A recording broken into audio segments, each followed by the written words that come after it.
নমস্কার, আমি অপু। অপুর সংসারে সকলকে জানাই স্বাগত। আজকে আর কেমন আছো সকলে জিজ্ঞেস করব না, কারণ গরমে একেবারে নাজেহাল অবস্থা। আর বাচ্চারা গরম দুধটাও খাওয়া ছেড়ে দিয়েছে।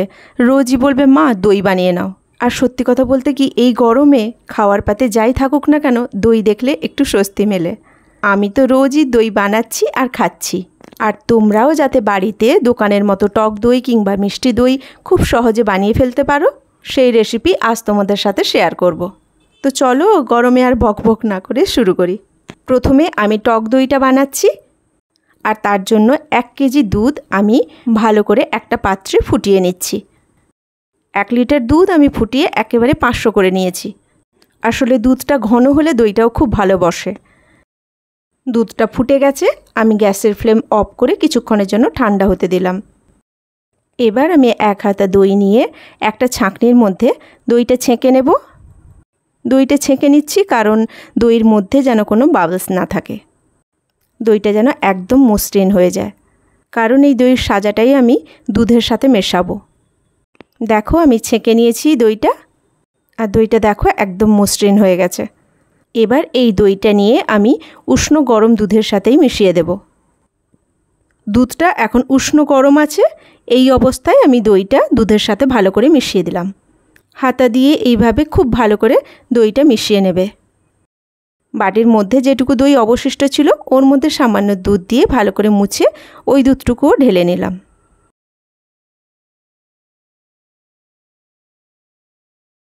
ভালো করে দুধের সাথে দইটা মিশিয়ে নিয়েছি। এবার আমি এই দুধটুকু একটা কাঁচের পাত্রে ঢেলে দেব। দুধটা আমি কাঁচের পাত্রে ঢেলে নিলাম। এবার চটপট একটা ফয়েল পেপার নিয়ে ওর ওপর ঢাকনা দিয়ে দিলাম। ভালো করে চারদিক থেকে এইভাবে মুড়ে নেব।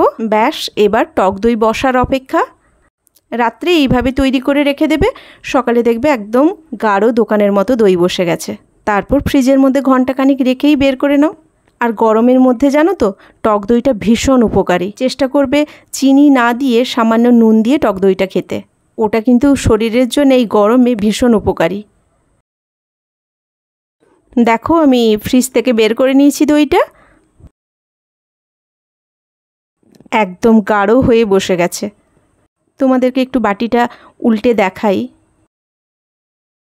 এই দেখো, বাটিটাকে এক সাইড করলেও কিন্তু গড়িয়ে পড়ছে না, একদম শক্ত হয়ে বসে গেছে।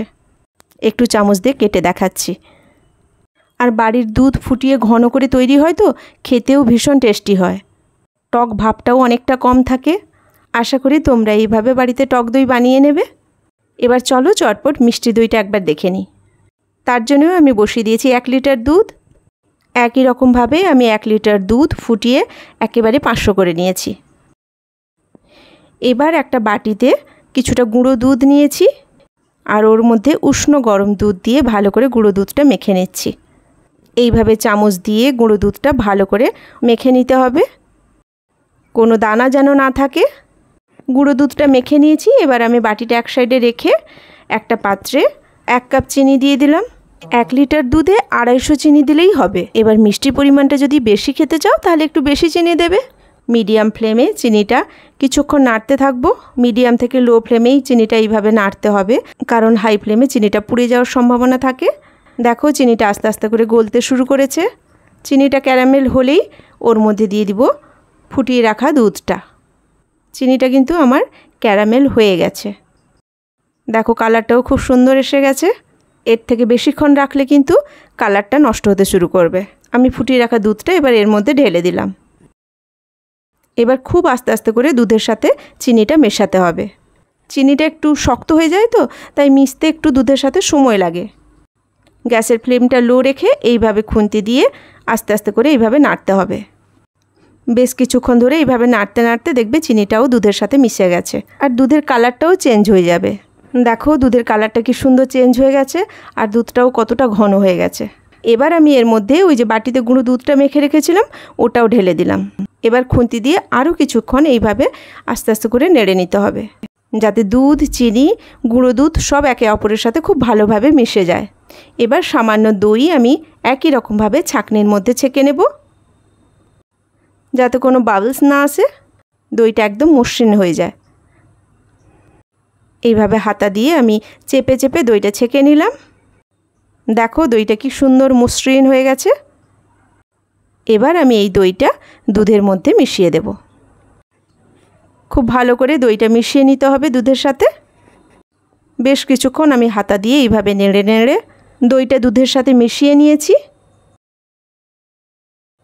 এবার যার মধ্যে দই বসাবে দুধটা ওর মধ্যে ঢেলে দেব।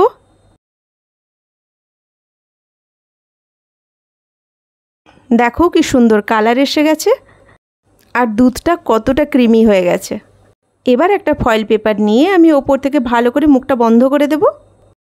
একই রকমভাবে রাত্রেবেলা এইভাবে তৈরি করে রেখে দাও, সকালে দেখবে খাওয়ার জন্য দই রেডি। তবে খাওয়ার আগে ঘন্টাখানিক ফ্রিজে রেখে দেবে, তাহলেই ঠান্ডা ঠান্ডা দইয়ের মজাটা পাওয়া যাবে। তোমরা বাড়িতে যদি এইভাবে টক দই কিংবা মিষ্টি দই বসাতে চাও তাহলে অবশ্যই রেসিপিগুলো ফলো করো। আর যদি ভালো লেগে থাকে তাহলে অবশ্যই একটা লাইক দিও, কমেন্ট করে জানিও কেমন হলো। কথা হবে আবার পরের কোনো ভিডিওতে। সকলে ভালো থাকবে, সুস্থ থাকবে। তবে এই গরমে সুস্থ থাকতে গেলে বেশি বেশি করে জল খেতে হবে। যাই খাও না কেন ওটা খেতে ভুলো না কিন্তু। আজ এখানেই রাখি। নমস্কার।